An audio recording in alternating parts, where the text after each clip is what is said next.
देखिए, कोई भी आदमी जो भी किसी भी अपराध में लिप्त हो, चाहे वो किसी जात का हो, किसी धर्म का हो, किसी भी पार्टी का हो, निश्चित तौर से उस पर कार्रवाई होनी चाहिए। पर केवल एक तरफा कार्रवाई हो कि विपक्ष के लोगों को चुन चुन के उनके घर गिराए जाएं, उनको उसमें मुकदमे ला दिए जाएं। आप हरदोई का प्रकरण मैं अभी गया था 4 दिन पहले, वहां जो पाल समाज की बेटी के साथ जो भारतीय जनता पार्टी के लोगों ने रेप किया और सामूहिक रेप किया उसी गांव में, और उसके रेप करने के बाद उसको बुरी तरीके से, बहुत निसंग तरीके से उसकी हत्या कर दी, जो बताने लायक नहीं है। अभी तक कोई उस पर कार्रवाई, केवल एक खानापूर्ति कर दी गई, जेल भेज दिया गया।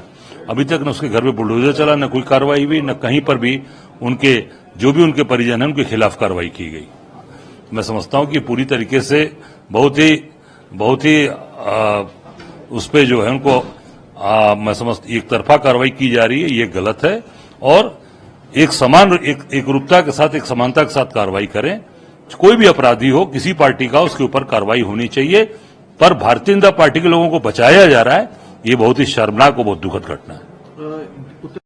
यादव निषाद समाज की बेटी के मामले में पहले आप पीडीए भूल गए, पीडीए भूल गए, डीएनए भूल गए, अब न्यायालय को गुमराह ना करें। केशव प्रसाद मौर्य ने ट्वीट करा है, उन्होंने कहा कि कांग्रेस का मोहरा बन चुके हैं अखिलेश यादव, पीडीए का नारा भूल चुके हैं, अब डीएनए की बात कर रहे हैं, उसको भी भूल गए, न्यायालय को गुमराह करने की बात कर रहे हैं। मैं इतना कहना चाहूंगा कि केशव मौर्य ऊपर के प्रेशर में परेशान हो गए हैं। संगठन और सरकार में पूरी तरीके से लोग फंसे हैं, पहले उससे निकलें।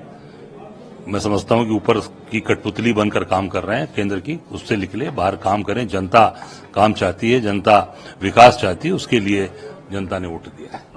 अवधेश प्रसाद यादवों को चिन्हित कर रही है, वो उनसे अपनी दुश्मनी के तौर पे इस तरह के कार्य कर रही है। मैं तो पहले ही कह चुका हूं कि भाई किसी पार्टी का हो, कोई दल का हो, किसी बिरादरी का हो, सबके एक समानता के साथ कार्रवाई करिए।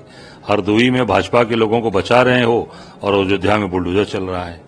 ये दो तरीके की चीजें नहीं चलेंगी ना। आप एक तरफा एक जैसी कार्रवाई करिए। कोई भी अपराधी हो, किसी दल का हो, किसी पार्टी, किसी जात का हो, कार्रवाई कर। क्या भाजपा के लोगों को बचाया जा रहा है? तो मैं तो बार बार ये बात कह रहा हूं। तो क्या सर ये कहा जाए कि भारतीय जनता पार्टी इस मुद्दे को तलाश रही थी और ऐसा मुद्दा मिला जिस पर अब वो राजनीति कर रही है? बिल्कुल, उनका तो काम ही है राजनीति करना। तलाश रहे थे, उनको तो मौका मिलना चाहिए। जहां मौका मिलेगा वहां राजनीति करेगी भारतीय जनता पार्टी। एक आखिरी सवाल है सर, अखिलेश यादव आरोपी होगा, उसके खिलाफ कार्रवाई होगी, लेकिन अगर डीएनए जांच में आरोपी के खिलाफ कोई सबूत नहीं मिलता तो अधिकारियों पर कार्रवाई होनी चाहिए। निश्चित तौर से इसकी गहन जांच हो, जांच के बाद जो चीजें फैक्ट हो उस पर कार्रवाई होनी